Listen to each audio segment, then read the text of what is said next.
In 1999, Marlin K. Jensen said that at no time will we be more Christ-like than when we are a friend.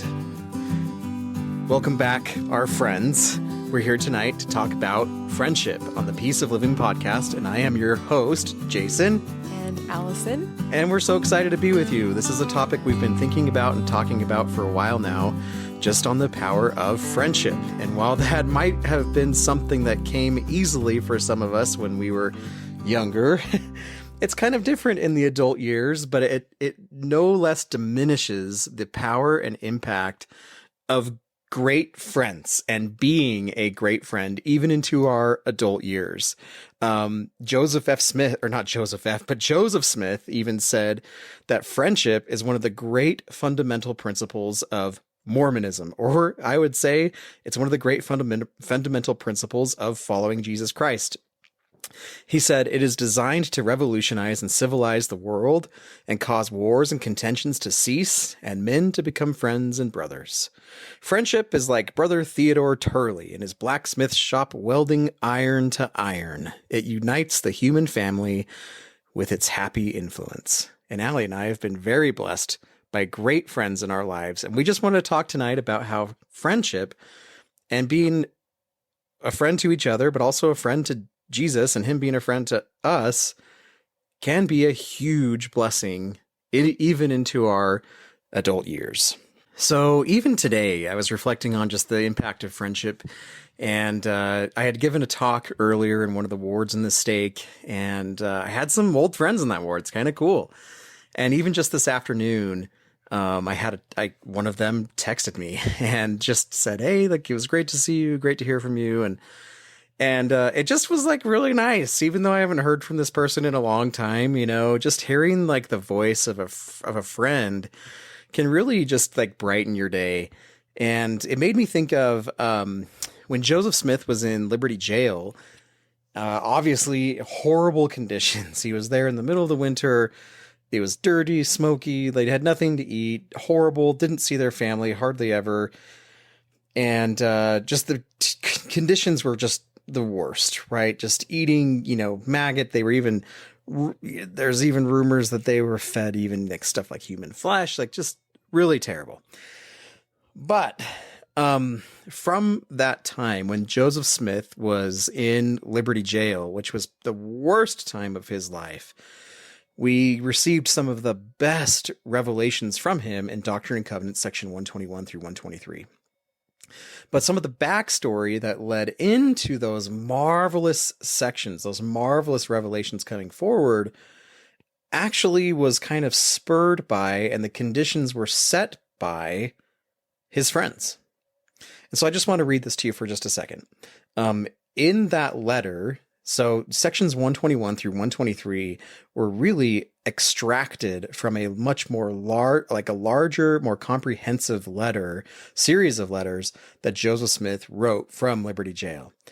So that said, as part of the original, if you will, transcript or whatever of sections 121 through 123, this is the lead up in that letter to what would we have in verse 7 in section 121, where the Lord says to Joseph, "My son, peace be unto thy soul."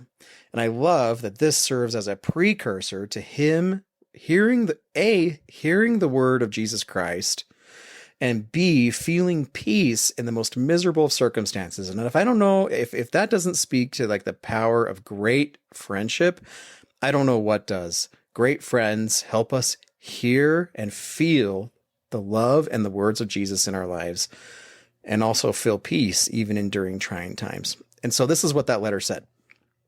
It said, "We received some letters last evening, one from Emma, one from Don C. Smith, and one from Bishop Partridge, all breathing a kind and consoling spirit.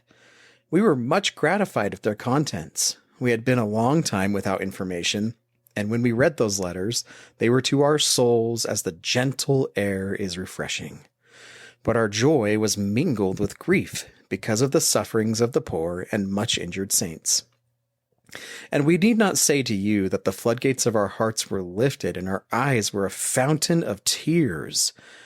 But those who have not been enclosed in the walls of a prison without cause or provocation can have but little idea how sweet the voice of a friend is.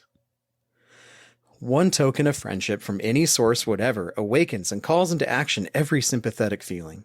It brings up in an instant everything that is past. It seizes the present with the avidity of lightning. It grasps after the future with the fierceness of a tiger. It moves the mind backward and forward from one thing to another until finally all enmity, malice, and hatred and past differences, misunderstandings, and mismanagements are slain victorious at the feet of hope. And when the heart is sufficiently contrite, then the voice of inspiration steals along and whispers, verse 7, "My son, peace be unto thy soul. Thine adversity and thine afflictions shall be but a small moment." I just love that before he heard that sweet whisper of the voice of Jesus of saying, "My son, peace be unto thy soul." It was really the setting that came, or the spiritual setting that came from hearing, as he said, the sweet voice of a friend. And how it just even, what does he say? It brings to an instant everything that is past, and it says it seizes the present with the avidity of lightning. And that was just today. That was even just this nice note from a friend that I hadn't seen for a while. And it was just very good to hear from her. And it kind of did bring some peace. I was like, okay, that was good. I'm glad it resonated with somebody, especially a friend that I was really good friends with like 20 years ago, 15 years ago. It's crazy. And then a similar thing happened just this last week at our Institute class, which was, again, amazing. Thank you for all who came that are listening. But I don't know if you guys noticed who were there, but there was a guy who walked in, maybe looked a little bit older. But he's my age. It's not like we're super old, but that was my best friend. That was my best friend since second grade. Actually, people thought he was a high schooler. Yeah. Oh, did really? Yeah. That's great. Well, no, not high schooler. Sorry. They thought he was in college. So he looks young. Yeah. Right? One of the boys was like, "What are you studying?" That's awesome. Something like that. Yeah. Jared showed up in the back of the room and it just like made my day. Like just knowing that he was there, and he's always been a huge source of comfort to me ever since he first walked into the the second grade classroom, Mrs. Traden's class at Bolton Elementary. And the effect is no different. Like they're just the power that a friend has. And, I heard from just whenever you just hear those like nice little notes from friends from time to time, even if it's just a little text and just say, "Hey, how are you?" or whatever. I can attest with Joseph Smith, just that, man, we have really but little idea how sweet the voice of a friend is, and how that, even just those few kind words, when they're especially, maybe even especially when they're unexpected, can put us in the right frame of mind and frame of spirit to really just feel the peace and comfort of our Heavenly Father and of Jesus Christ. Because as we all know, answers to prayer a lot of the time come through other people. And I think that's why Joseph Smith said that friendship is one of the grand fundamental principles of Mormonism, or just being a follower of Jesus Christ, because we can feel some of those answers and his love and his words through each other, and especially our friends. Well, and I like that you gave an example that was so simple. It was just a simple text message, because I feel like a lot of people, especially at our age, our advanced age, in our 30s. Well, I mean, it feels like it, for some people, maybe it's harder to make friends at this stage, right? Because we're just so fully immersed into our routines and our day-to-day stuff that it can be hard to find the time to give the time that you need to really nourish a friendship, right? Yeah. And I feel like I'm constantly apologizing to my friends for not being there more for them. Like, I'm so sorry. I'm so busy all the time. And never once have any of my friends been like, "Yeah, what's that all about?" Like, they have all, the truth is, like, we're not judging each other. We know life is busy, but just a simple, like, I have my sweet friends, and you know who you are, we could easily turn this podcast into just talking about each of our friends individually and the amazing people that they are. Definitely. But I would also hate to leave anybody out, because if you're listening to this, I hope that you would consider us your friends as well. And oh yeah. Yeah. But I did have just a specific example come to mind when you were sharing this about Joseph Smith in Liberty Jail and his dark moment there of just needing his friends, and how I truly do believe our friends are our angels on earth. I really do. And we had an instance a few years back. Not a lot of people know this, but when I was pregnant with Mary, she was actually a twin. She had a little baby twin sister or brother. We never found out, but we found out at my first ultrasound appointment with her that there were two babies, but we found out on the day we found out that there were two babies. That was also the same day that we found out that the other baby had died, just like a week and a half prior to this ultrasound. It was really new. And so I was only about 9 weeks along at the time. So it was early on, but it was kind of this weird, like, happy but devastating thing to, like, in the exact moment of knowing that we were having twins, we knew we'd already lost one. And the funny thing was, I knew too. Do you remember that when I was like, I feel like I'm pregnant with twins. I'm like extra sick and stuff. I don't feel that great. And then like a few weeks later, I was like, oh, maybe it's just a girl. But anyway, it ended up being this really emotional thing that I felt pretty devastated about, because I obviously was very happy that we still had a baby, you know, like I could only think about all the many men and women who go in for ultrasounds and they hear that devastating news that they've lost a baby, and there is no comfort, no consolation. And we were very blessed and fortunate to have another baby to look forward to. And yet there was still that grief, that feeling of loss in that moment. Right. And so I just felt really devastated at a time when I thought I was going to be feeling really happy. and I remember you and I went just to the local grocery market, just Dick's, on that same day of having that ultrasound with all these conflicting, confusing feelings. And who do we run into but one of my very best friends, Jamie, whom I almost never run into at the store, but we did that day.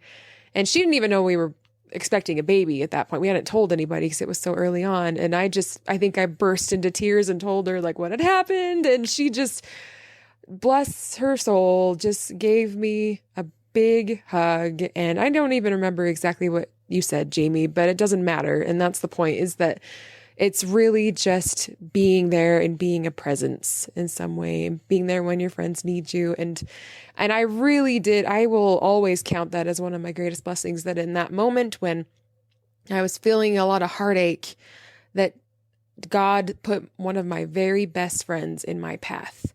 And I even feel like a little lump in my throat talking about that, because it meant so much to me to have her there. It's been a while since I've gotten emotional on this podcast. I'm pretty proud of myself, but it's hard not to get emotional when I'm talking about my friends, because Jason knows I brag all the time about my friends. And after every time of hanging out with them, I always come back to him later in the evening and I just say, I am just the luckiest person. I have the best friends in the world. And anyway, it just reminded me of back in Job chapter 2. This is from earlier this year when we were studying in the Old Testament, the book of Job. This is one of those verses that just really hit me in the chest. Job chapter 2, verse 13. This is after Job has lost everything and he's just in the pits of despair, basically. His friends come to be with him. And it just a very simple verse says, so they sat down with him upon the ground 7 days and 7 nights, and none spake a word unto him, for they saw that his grief was very great. And so much of the time we worry about what we're going to say and how we're going to comfort people when they're in need. And really all they need is they just need you to be there. So thank you to all of our friends listening who are just there for us, whether it's through a text message or in person or a phone call. Not that anyone ever makes phone calls anymore. But I like phone calls. I like phone calls too, but I feel like, there's not a lot of time these days, it seems. But anyway, I just love that thought of just sit and be with them. I just feel very fortunate as well to have the friends that we do, and all of you listening, really. And we've been so humbled to hear from so many of you that have listened and given us thanks for this podcast. And we really we do it for you. We just love you. We want to just be a part of your life, even in this small way. And we're so grateful for you. If we can make your day better in any small way, we want to do it. Extending way back. I mean, I still have such fond memories and it feels like just yesterday that we were, whether it was high school or junior high, and I have no, ill feelings towards any of them. I just feel very grateful because they've all had such an impact in who I am today, and just good people, great people. And just thinking of like high school and making friends, back then it was maybe a little different because I don't know how we become friends in high school. Maybe it's similar interests or activities or whatever. But C.S. Lewis said that this kind of rings true, especially when you're more into adulthood. But he said that friendship arises out of mere companionship when two or more of the companions discover that they have in common some insight or interest or even taste which the others do not share, and which, till that moment, each believed to be his own unique treasure or burden. The typical expression of opening friendship is usually something like, "What? You too? I thought I was the only one." It is when two such persons discover one another, when whether with immense difficulties and semi-articulate fumblings, or with what would seem to us amazing and elliptical speed, they share their vision, it is then that friendship is born. And instantly they stand together in an immense solitude. And that reminded me of the story Allie just told. And it reminds me of Jesus Christ. We learn in Isaiah chapter 53 and Alma chapter 7, among other chapters and verses, that Jesus experienced to the infinite degree our pains, our sorrows, our temptations, our afflictions, our sicknesses. And he did so, as it says in Alma chapter 7, so that he would know how to succor his people. And that word succor, S-U-C-C-O-R, means to come to someone's aid, to run to someone's aid. And I just love that. I mean, above and beyond paying, and like paying for our sins and mistakes, those sorts of things. Because of who Jesus is, the kind of person he is, the kind of God he is, he went to the extent of experiencing our pains, our heartache, our temptations, the things we struggle with, so that he, like Job's friends, can sit with us when maybe nobody else understands, or we think nobody else understands. That Jesus can figuratively sit on the bed with us and just put his arm around us and just be there and have him understand. Joseph Smith, again, would often refer to Jesus and our Heavenly Father as his friends. And I think this is probably in large part why.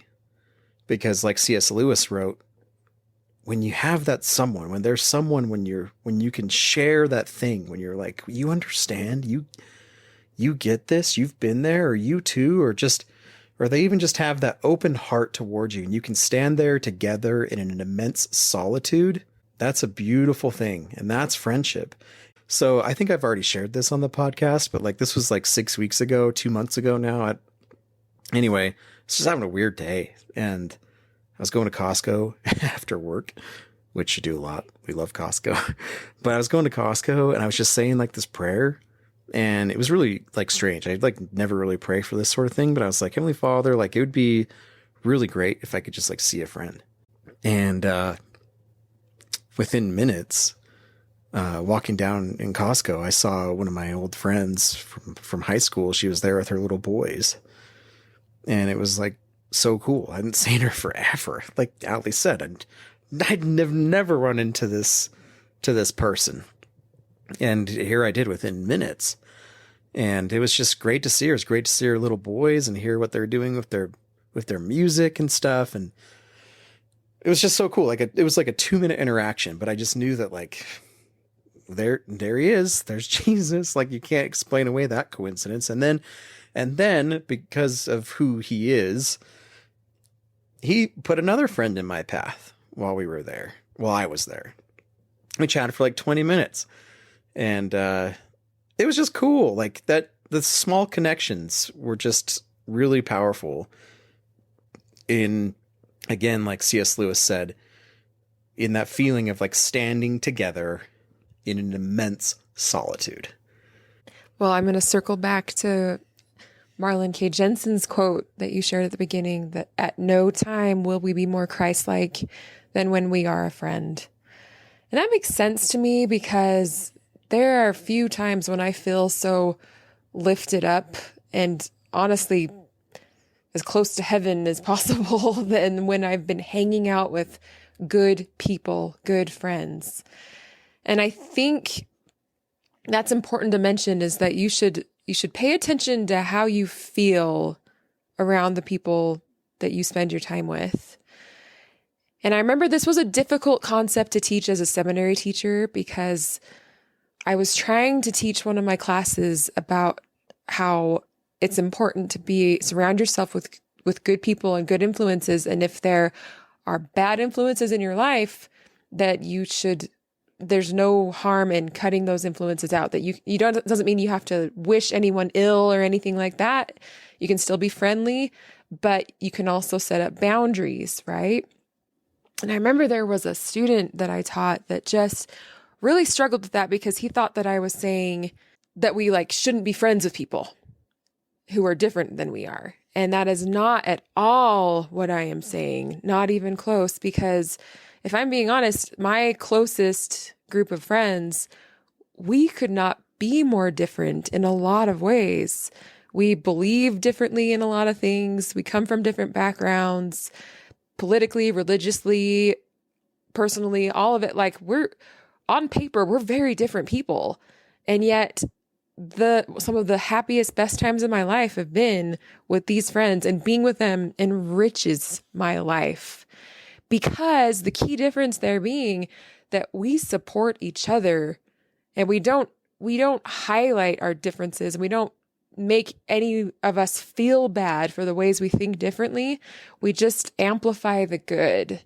And oh man, I'm so, so grateful for my friends for setting that example, because I feel like I'm a better person for having known them, because they help me see things in different ways, in ways that I need. And I know that there are things that I believe that they don't, that they still support me with. Like, I've got friends that don't go to church, but if I have to, if we're blessing our kid in church and we invite them to come, they're going to be there. When I was speaking for my mission, they're there. If I invite them to come when I'm speaking in church at all, they're pretty much going to be there, and on the front row, no less. I'll never forget that. When I was leaving on my mission, all my best friends sitting on the front row. And that, to me, that is the mark of a true friend, is if you can gauge how you feel when you're with them and how you feel when you leave their presence. They should leave you feeling better, uplifted. Yeah, that reminds me of a couple things. So I follow this account on Instagram, not necessarily endorsing it, although I think it is very good and worth your time. It's called The Art of Manliness. But he does these Sunday firesides, and which are always just really nice thoughts. And one of the ones that he did recently was on just having successful relationships as an adult and friendships. And going off of what Ali said, and by the way, I have to say too, I'm so grateful for your friends as well, because they've become my friends, and those women are some of the most wonderful, godly women I've ever met. Yes, they are. Just incredible. So you know who you are. Yeah. Just thank you. I feel very spoiled to have you as my friend as well. Well, and back to this post from Art of Manliness, he goes on to write that 80% of success in relationships is just showing up. And that just as soon as the party invitation, funeral notice, or wedding announcement arrives, the familiar thoughts begin. Do I have to go? Will I be missed if I don't? Is there any way to get out of this? He says, even when the summons comes from a close friend or beloved family member, there are often things you feel you want or need to do instead. Work projects to finish, household jobs to complete, and can a guy just enjoy a lazy Saturday morning for once? So you assess the plausibility of various excuses. You weigh the cost in money and time. And when you find yourself in this position, waffling between skipping or going, you ever lean to the latter. It's been said that 80% of success in life is showing up. And while this is typically applied to professional aims, it applies equally well to relationships. There's a lot that goes into being a good friend or family member and building a strong bond with others. Sharing interests, lending a listening ear, offering encouragement. But so much of it comes down to simply being there. Showing up, not only for a significant event, but in the middle of the night emergency, and even on someone's phone via a just thinking about you text. One of the deepest human needs is to feel that one is not alone in the world, that you have social resources that can be relied upon, that you are somebody to someone. So whether you're the only one who shows up to a birthday party or simply add one more comforting face amidst a crowd of mourners, your presence will have an outsized effect, disproportionate to this small act of service for someone else. Years later, you'll have entirely forgotten whatever it was you had hoped to do instead, but they will always remember that you came. And, while it might be difficult to hang out all the time as friends, as in our grown-up years, even just those little "I'm thinking about you" texts can mean a lot. Or just saying hi in the store, or just asking how you're doing, or just saying, hey, you did great on your talk today, or you did great with this. Just, that's showing up. And I like that. Just to maintain that relationship, sometimes that's all you can do, but sometimes it's all you need. Well, Jason knows this, but I am a big fan of birthdays. I love birthdays. Yeah, it's cool. And the number one reason why I love birthdays is because that is when you hear from all the people that you don't normally hear from and people that you haven't talked to in years face to face that reach out to you on your birthday, and it just makes you feel good because it reminds you of the people in your life, right? And certainly if you're listening to this and you think, oh, I don't have a lot of people reaching out to me, we do not want you to feel bad about yourself from this podcast. This is what we're trying to get at here is quality, not quantity. It doesn't matter if you have tons of Facebook friends or Instagram followers, or if you just have one person that you chat with occasionally. If you come in contact with other human beings, that means that you have friend potential, period. I don't want to hear anybody say that they don't have friends or can't make friends, because the truth is, if you can be a friend, you can have a friend. Yeah. Even today I was talking with one of the members of the state presidency. I was hoping you were going to bring this up. And we were just talking about how do we better serve the 18 to 30-year-olds in the stake? Because there are a fair number of them that are not attending it's called the Young Single Adult Ward, and which a couple different stakes feed into. And so there's many of them still living here just at home. And we're just chatting how do we better serve them? What do they need? And this good brother, he's like, I feel like it should just be almost a requirement that if you get home from your mission or you're into your college years after high school, whatever, that you need to go try the ward for a little bit. And Allie and I would both very strongly witness that we had a wonderful experience, and I'll get to why we did in just a minute, but in the Young Single Adult Ward. Yeah. And, you need to go try this for at least 6 months, but when you go, you need to really try it. And this could apply for a new seminary class that you're in, and, your ward at college, or a new something that you're thrown into or you're trying out. But when you go, go with both feet in. this president was like, I have a really tough time when kids go to this new ward or they go wherever and they come back and they say, well, no one was my friend. Nobody talked to me. And then you ask him and then he's like, and they say like, it was just kind of meh.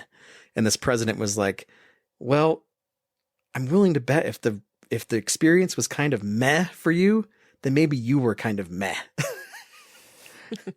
Right? And like, if you go and be friendly, like go and throw yourself in with both feet and just like, and then really give it a shot and see what happens. Like if you want people to be friendly to you, then go be friendly to them. So what we're saying this all very lovingly, by the way. This is because we all fall into that trap. It is so much easier just to be the recipient of friendliness when you're the new person in an area. And that's just human nature, right?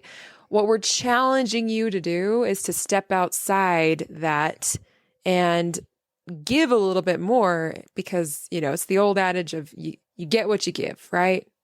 Yeah, absolutely. And I think that at church, it's like, you know, I need, who am I going to talk to? Like, if I don't talk to them, maybe they're not going to talk to me. Like, and I'm interested. I want to know how you're doing. I want to talk to you. Like, even if it's just a very brief conversation, we don't have to, you know, we don't have to go out to dinner and you tell me your whole life story if you don't want to, but like, I just want to talk to you. I think that I'm interested in to know how you're doing. And God will give you opportunities too. And I know that she's listening to this probably. There's a good chance, but a dear friend and neighbor of ours, she and I really hit it off just from one Saturday morning when our ward was doing a day of service. And that was the day before I was supposed to speak in state conference. And I was still not entirely sure what I was going to say to this crowd of like thousands of people. And it was just hours away. And so we were doing the service in the same yard, and I just struck up a conversation about kind of my thoughts about, you know, how I just wanted to talk about Jesus. And I was just very open and honest with her. And she just lit up and she ran with that talk with me, and we kind of fleshed out some ideas. And that just, not only did that help me with my talk the next day, but it forged this bond between us that I think it was like we both knew, okay, you and we are meant to be friends. This is cool. And we are. And I love getting to spend time with her and with other women. Well, it's funny you bring up our that I know who you're talking about, because I had a similar experience like a couple of weeks ago. And again, this doesn't happen very often. I don't want to like paint a picture of something that I, you know. Well, it's about looking for opportunities. Well, right? this was kind of cool though. Like, so I was literally like, it was after church and I was about to leave. I was literally about to walk out the door. Like, there's this door at the front of our chapel. Our chapel has a door. Picture it. At the front. I was literally about to walk out because my kids, Finn had already ran out the door. Like, see you later. And I had this like feeling, like this thought, like very clearly that was like, stop and look around. And it was like, should I be leaving yet? Like, what am I supposed to be doing? Like, who am I supposed to? And if I had this thought, like, well, if he was wanting me to stop, I'm probably supposed to go talk to somebody. And so I literally stopped and like just looked around the chapel, who's there. And I saw that same woman at the back, and her daughter was sitting next to her, and she just looked kind of sad. And I don't know her daughter super well. We chatted a few times. Like, she's so sweet. I love her. But I saw her and I was like, she looks kind of sad. Maybe I'll just go ask her how she is. She's probably going to think it's super weird, whatever. And so I just went back there and like, I was like, hey, like, you okay? And she was okay. Like, she didn't really open up or anything, but she was like, yeah, it's just going to have a weird day or whatever. And then, but her mom, the same woman that Allie's referencing, we struck up a conversation, and it turned to be a conversation that I needed to hear. Like, just how cool is that the Lord would be like, hey, stop.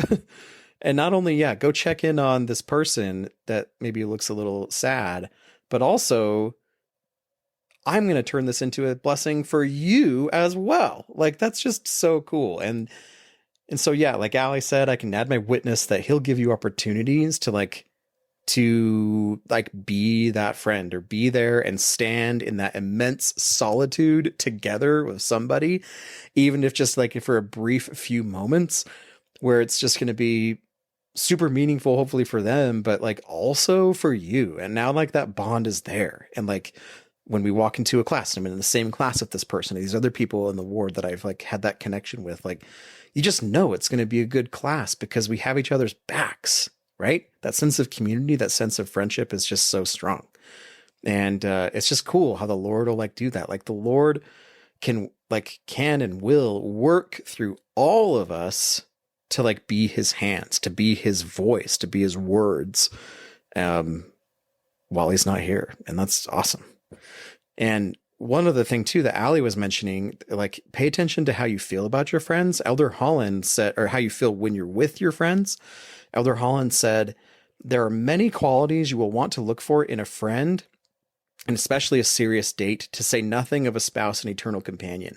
But surely among the very first and most basic of those qualities will be those of care and sensitivity toward others, a minimum of self-centeredness that allows compassion and courtesy to be evident.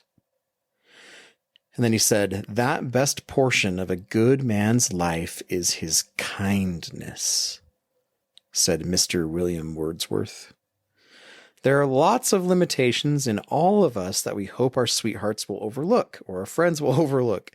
I suppose no one is as handsome or as beautiful as he or she wishes, or as brilliant in school, or as witty in speech, or as wealthy as we would like. But in a world of varied talents and fortunes that we can't always command, I think that makes even more attractive the qualities we can command. Such qualities as thoughtfulness, patience, a kind word, a true delight in the accomplishment of another, and the true delight in the accomplishment of another. Like these cost us nothing, and they can mean everything to the one who receives them. That's so good. That's from the How Do I Love Thee talk, right? Right. That's one of my favorite talks from Elder Holland, and that's saying something because all of his talks are winners. Well, if I could share just quickly, just one more little snippet, is that okay from this? Of course. So this is talking about relationships, but I think it applies to friendships as well. And he goes on to talk about how just much he knows his wife after 37 years of marriage at the time that he gave this talk, which is a while ago now. And he said, the result of that so much time spent together is that I know much more clearly now how to help her. And if I let myself, I know exactly what will hurt her.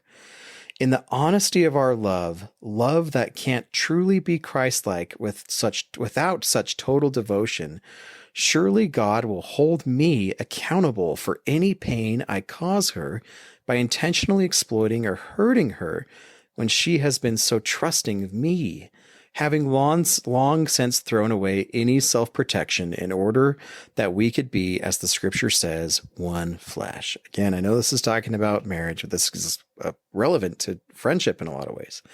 To impair or impede her in any way for my gain or vanity or emotional mastery over her should disqualify me on the spot to be her husband. Indeed, it should consign my miserable soul to eternal incarceration in that large and spacious building Lehi says is the prison of those who live by the vain imaginations and pride of the world. No wonder that building is at the opposite end of the field from the tree of life representing the love of God. In all that Christ was, he was not ever envious or inflated, never consumed with his own needs. He did not once, not ever seek his own advantage at the expense of someone else. He delighted in the happiness of others, the happiness he could bring them, and he was forever kind. That's so good. I'm going to add to that with a Mr. Rogers quote. Yes. I actually got this from, is it the Ensign? I probably should know this. It's an article called The Savior's Example of Making Friends by author Mindy Seeloo from December 2019. I think it's the Ensign. But she said, Mr. Fred Rogers, who was somewhat of an expert at making friends, also pointed out how looking for the best in others is a Christ-like trait. I believe that appreciation is a holy thing, he said. that when we look for what's best in the person we happen to be with at the moment, we're doing what God does. So, in loving and appreciating our neighbor, we're participating in something truly sacred. I thought that was such a great quote because, once again, it made me think of my own friends. Like we've been saying, this is a good litmus test for your own friend circle here. Do they stand up to this test? Do they make you feel better? Do you make them feel better? Do you uplift each other? I remember seeing on social media, an account that I follow was talking about this girls' retreat she went on where the lady who was running the retreat had the one rule of you can't talk about anybody else during this retreat. And how she thought that was just a brilliant concept. Like, oh yeah, that's a great rule to have. Like, let's not talk about anybody else. And I remember kind of like tilting my head a little bit at that because I thought, why would you be talking about anybody else? Because it dawned on me, my friends don't do that. My friends are not gossipers. Sister Sharon Eubank gave a talk a few years back to the women of the church where she talked about keeping your name safe, keeping other women's names safe, right? And I thought that's what my friends do. So anybody who I went to elementary, junior high, high school, college with, I can testify to you right now that your name has been kept safe in our circle of friends because that's just not who my friends are. They don't talk about other people behind their backs. They don't gossip. They don't judge people. I mean, that is truly an honorable trait of theirs. But one thing that I wanted to add to that is that if there are issues to discuss, we're always talking solutions, not problems.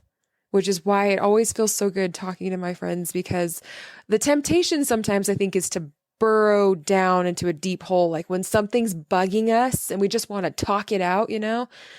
But one thing that I've noticed with my friends is we're always talking about solutions. Okay, what do we do about this?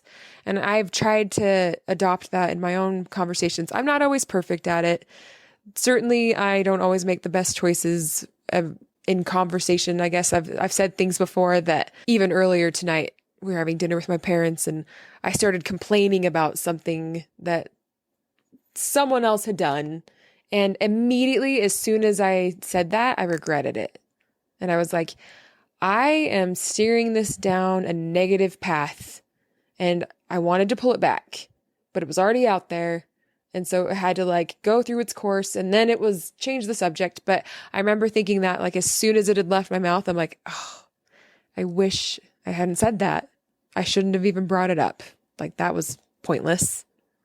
It was such a minor thing. You're beating yourself up, but I know what you're saying. But yeah, I know what you're saying. right. I've been there and it's like, why? But that's just it I didn't though. have to It's say like that. you have to, that's what my point is that like it might have been a minor thing, but those minor things add up. And I don't want to start a habit of just complaining about stuff because it's so easy to do. It is so easy to start complaining and noticing the bad. And that goes against everything that we just read about Elder Holland's quote there and Mr. Rogers. I love that we have Elder Holland and Mr. Rogers in the same vein here. Yeah, totally. But, and again, not that this is all about, you hear the term toxic positivity these days, right? That just pretending that everything's fine and sweeping it under the rug. But that goes back to the talking about solutions thing. Because yeah, there are issues to discuss. There are maybe strong political things that you feel strongly about. We don't have strong opinions, do we, Jason? No. You'll never hear us share those on this podcast. This is not the forum for that. Yeah, But the point being that you should maintain civility and try to steer conversations toward solutions rather than burrowing deeper into the ground with your problems and negativity. Yeah, well, I appreciate you saying that. And I think that you've been an amazing example. Your friends have been, our friends at a larger scale have been great examples of that. And I wanted to add, this is, I'm more on the extreme end, but I did want to say this because it's something that has stuck with me since I was young when I first heard this. And I know that there's a lot of either current students right now or young people listening that I think would also benefit to hear from this. And I would recommend you hear it from his own voice, Elder Holland's own voice, in the How Do I Love Thee talk. But he does say this, and I want to reiterate it because it has made a big difference in my life, that he said in a dating and courtship relationship, and I would add friendship, he says, I would not have you spend 5 minutes with someone who belittles you, who's constantly critical of you, who is cruel at your expense and may even call it humor. Life is tough enough without having the person or friends who are supposed to love you and have your back, leading the assault on your self-esteem, your sense of dignity, your confidence, and your joy. In this person's care, you deserve to feel physically safe and emotionally secure. And I'm going to reiterate that one more time. I would not have you spend, and this is Jason Bell speaking and Elder Holland. And me. And Allison. I would not have you spend 5 minutes with someone who belittles you, constantly critical of you, and is cruel at your expense, or may even call it humor. He goes on to say, and I'm going to say this out of my own voice as well, that members of the First Presidency, this is decades ago he said this, have taught for a long time that any form of physical or mental abuse to any woman or child or anybody, and President Nelson reiterated this in the last conference, is not worthy of any priesthood holder, and that no man who holds the priesthood of God should abuse his wife or his friends or girlfriend or whatever in any way, or demean or injure or take undue advantage of any woman. And that includes friends, dates, sweethearts, fiancés, to say nothing of wives. And I just cannot get behind that enough. Your friends make a difference. Especially if you're a young person listening to this, my patriarchal blessing says that to be wise in the choice of my friends, because they'll have an impact on my life. But the biggest part of that is it also goes on to say that my future wife would come from the friends that were in my life. And that's her sitting right here. That's 100% true. It's 100%. I hope it's me. She would have, she would have never come into my life had it not been from good friendship. And if you are in a friendship or a relationship, dating or friendship, whatever, I'm going to say that one more time. I would not have you spend 5 more minutes with that person. You deserve, as Elder Holland said, to feel physically safe and emotionally secure. And I would add on, you deserve to feel happiness from that person. You deserve to feel a true partnership with that person. Again, thinking of Jesus as a friend, he would never do those things. And we should strive for the same thing. And being in a friendship with Jesus, our Heavenly Father, that's going to bring joy. And so should that friendship or that relationship that you're in right now. And if there is any of that going on, you need to get out. You need to get out of it. And in 1 Corinthians, it says that true love among people that are dating or married or even friends beareth all things, believeth all things, hopeth all things, endureth all things. Like, if that's not a description of Christ's love, I don't know. There's so much more we could add to what Christ's love is, but I just feel very strongly about that. And I think that your friends, they know that they have such a huge impact on you. I'm still such like a product of the wonderful friends I had, especially in high school. Their influence is carried over, and what a joy it is to reconnect with them all these years later. Like in Alma, when he comes back and they're back, the sons of Mosiah, and it says they were still their brethren in the Lord. It's still how it was, but it's even better. Absolutely. That can be really hard and scary to set up boundaries with people that maybe you've even been friends for a long time, and you think, well, man, I can't cut them out of my life. That's not possible.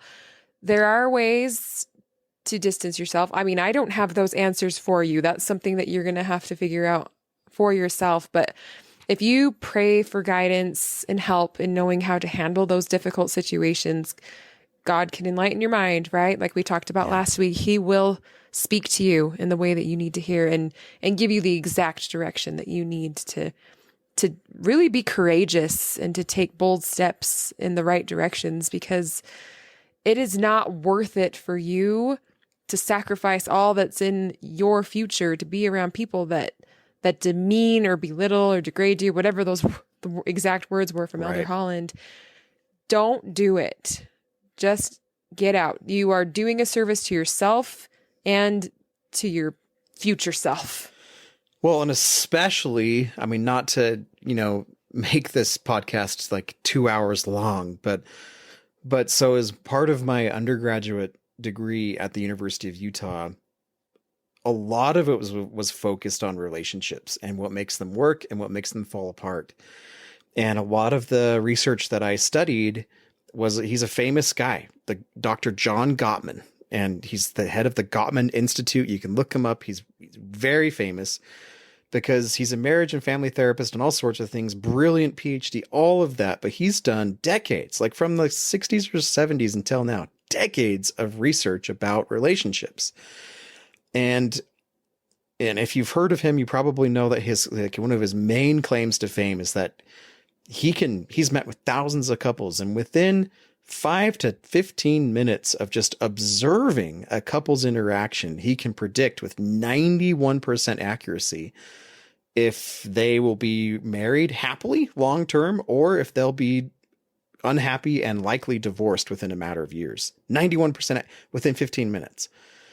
And what he said was that what can make a marriage work is surprisingly simple. He says happily married couples, and I would say this for friendships too, but especially marriages later on.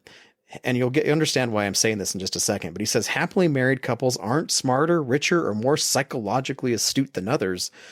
But in their day-to-day lives, they've hit upon a dynamic that keeps their negative thoughts and feelings about each other, which all couples have, from overwhelming. Wait, what? From overwhelming their positive ones. And he says, this is what I call an emotionally intelligent marriage. And then he says this: at the heart of my program is the simple truth that happy marriages are based on deep friendship. Period. Above and beyond anything else. It is the type of friendship that you have with your spouse that will lead to it being a lasting, happy, eternal thing.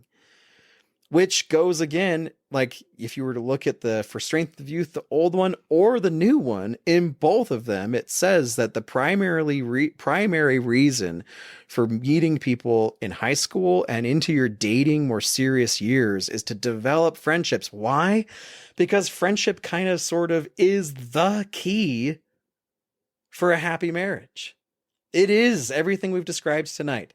All of those wonderful qualities of what makes a friendship a great friendship are the same things that make a marriage happy and lasting. John Gottman continues. He says, by this I mean a mutual respect for and enjoyment of each other's company. These couples tend to each other intimately. They are well versed in each other's likes, dislikes, personality quirks, hopes, and dreams. They have an abiding regard for each other and express this fondness not just in the big ways, but in little ways, day in and day out. If you have that poll and you think maybe I need to change friend groups or change whatever, your very future in your future marriage, whenever that comes in this life or the next, will largely depend on the kind of friendship that you have and the kind of friend you can be. In high school, practice. Try not to get too serious. Practice and learn what it means to be a good friend so that when it gets time to be more serious, those elements of friendship are strong and they abide deeply in that connection you have with the other person. It's also good advice for married people. If you're already married and if things are a little tense, maybe try to focus on just being your partner's friend, right? Whatever you do for your actual friend group, try to see your significant other as that type of a relationship, right? Like however you would treat your friends and the feelings you have about your friends, try to extend those same feelings to the person that you're very closest to, which can be so hard when it's like living under a magnifying glass with another human being when you're married to them and you see them warts and all, as the saying goes, right? That you see their highs and you see their lows, and it can be really easy to judge them, but just treat them like your friend. Have fun with them. Laugh a little bit more, you know? Oh my goodness. What percentage of our marriage do we spend laughing?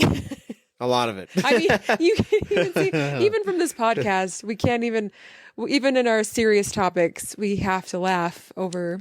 Well, it diffuses the tension so well. Like if there is tension, like it just diffuses, like it constantly like just brings it back down to earth. Right. It's like, okay, this baby isn't that big a deal or whatever. Like we're going to get through this. It's okay. Like I wasn't going to mention this part, but since you brought it up, I just wanted to give a couple examples of what you're saying of treating your spouse like a friend. Cause I think it's awesome. This is taken again from Dr. Gottman.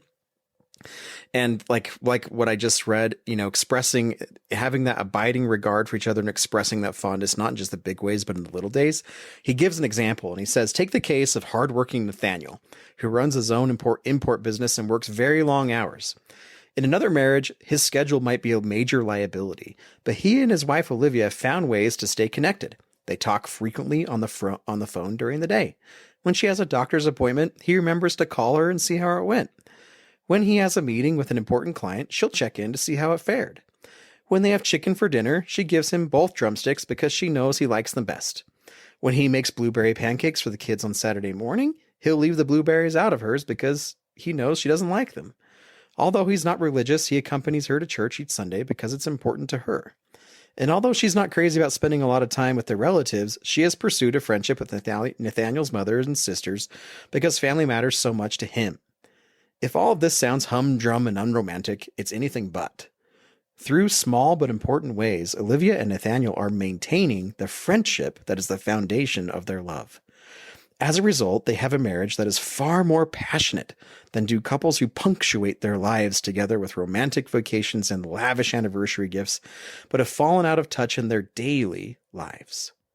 Friendship fuels the flames of romance because it offers the best protection against feeling adversarial toward your spouse. Because Nathaniel and Olivia have kept their friendship strong despite the inevitable disagreements and irritations of married life, they are experiencing what is known technically as positive sentiment override. This means that their positive thoughts about each other and their marriage are so pervasive that they tend to supersede the negative feelings. It takes a much more significant conflict for them to lose their equilibrium as a couple than it would otherwise. Their positivity causes them to feel optimistic about each other and their marriage, to assume positive things about their lives together, and to give each other the benefit of the doubt. Isn't this Jesus? Here's a simple example. Olivia and Nathaniel are getting ready to host a dinner party. Nathaniel calls, "Where are the napkins?" And Olivia yells back edgily, "They're in the cupboard." Because their marriage is founded on a firm friendship, most likely he'll shrug off her tone of voice and focus on instead the information Olivia's given him. I have been Olivia sometimes. Well, I have too. And so have you. Yes. You've been. I've been Olivia. That the napkins are in the cupboard. He attributes her anger to some fleeting problem that has nothing to do with him, like she can't get the cork out of the wine bottle. However, if their marriage were troubled... Also a problem we have. Yes. How do you get this cork out? No, I've never had No one's wine. ever taught me. Yeah. What do I do with this? However, if their marriage were more troubled, he'd be more likely to sulk or yell back, "Never mind, you get them." One way of looking at this positive override is similar to the set point approach to weight loss. According to this popular theory, the body has a set weight that it tries to maintain. Thanks to homeostasis, no matter how much or how little you diet, your body has a strong tendency to hover at that weight. Only by resetting your body's metabolism, say by exercising regularly, can dieting really help you lose pounds for good. In a marriage, positivity and negativity operate similarly. Once your marriage gets set at a certain degree of positivity, it will take far more negativity to harm your relationship than if your set point were lower. And if your relationship becomes overwhelmingly negative, it will be more difficult to repair it. Most marriages start off with such a high positive set point that it's hard for either partner to imagine their relationship derailing. But far too often, this blissful state doesn't last. Over time, anger, irritation, and resentment can build to the point that the relationship becomes more and more an abstraction. The couple may pay lip service to it, but it is no longer their daily reality. Eventually, they end up in a negative sentiment override.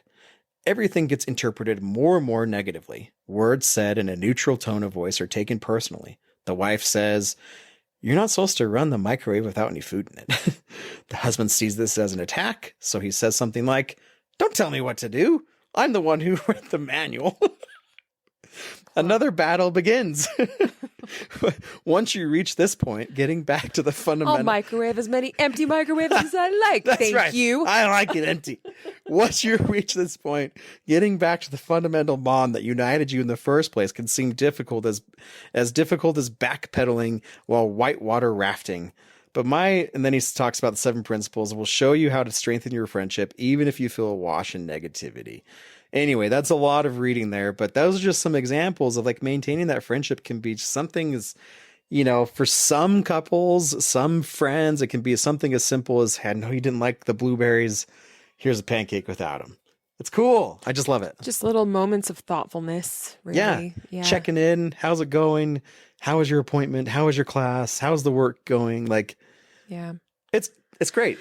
We didn't mean to turn this into like a marriage podcast at the end of friendship, but actually, But they're one and the same in a lot of ways. That's what I was going to say. Sorry. Gosh. I feel attacked. If you would just stop interrupting me, as all men do. Just kidding. Wait, stop. I have another thing here. Oh my goodness. Anyway. Oh, they've long since stopped listening to this. If you're still listening, bless your heart. Anyway, what I was going to say was exactly that friendship and marriage, they're really under the same umbrella, right? I mean, it's really what it comes down to is love. And maybe there are different forms of love for sure, but it's all charity, love, the pure love of Christ, whatever you want to call it. It's striving to be like Jesus Christ at our hearts, at our very best, right? And so that's what we hope for each of you listening to this, is that hopefully you just feel like you have love to give, right? To the people around you in whatever way that you can. And that you don't feel powerless, that you don't feel victimized, that you don't feel put upon, that you don't feel lonely or just incapable of striking up conversations with people. You can do it. We all put ourselves in uncomfortable situations and we emerge just fine, right? We're still alive. So get out there and just make some friends, talk to some people, look for opportunities, pray for them, ask for guidance. If you're super shy, guess what? I have a shy tendency as well, and it doesn't even matter. You'll find people who resonate with that as well. So there are people out there for you. God will place people in your path that you need to know, and they're waiting for you. So get out there and meet them and share yourself with the world. Amen. Let's just stand together in that immense solitude that can be adulthood, right? Let's just stand together, seriously, in that immense solitude. I just love that. The immense solitude that can be adulthood. It can be. Sometimes it can be a very isolated experience, but let's just stand together in it. Let's mourn with those that mourn, comfort with those that stand in need of comfort. Be there for each other, right? Let's be like Brother Turley in his blacksmith shop welding iron to iron, uniting the human family with its happy influence. And hey, honestly, if you need a friend, please reach out to us. We would love to get to know you. If you're listening to this podcast, our home is always open. We love having friends and visitors over. We love getting to meet people too. So if you want to meet us, we would love to meet you. It's probably mostly people that we already know who are listening to this. And if we haven't seen you in a while, come on by. Come visit us. That'd be great. Yeah. Let's catch up. Free. Let's do it. Let's reconnect and let's just do this together. We're in this together. Yep. So thanks for listening, guys. We love you so much. You are all our friends. But please, if you think of anybody that maybe would need this, share it with them. But also, if you wouldn't mind just giving us a rating and subscribing to the podcast, that'd be so cool. And we've had a lot of fun doing this and hope that we can bring just much more of Jesus Christ and his love and his peace into your life. Thank you. See ya.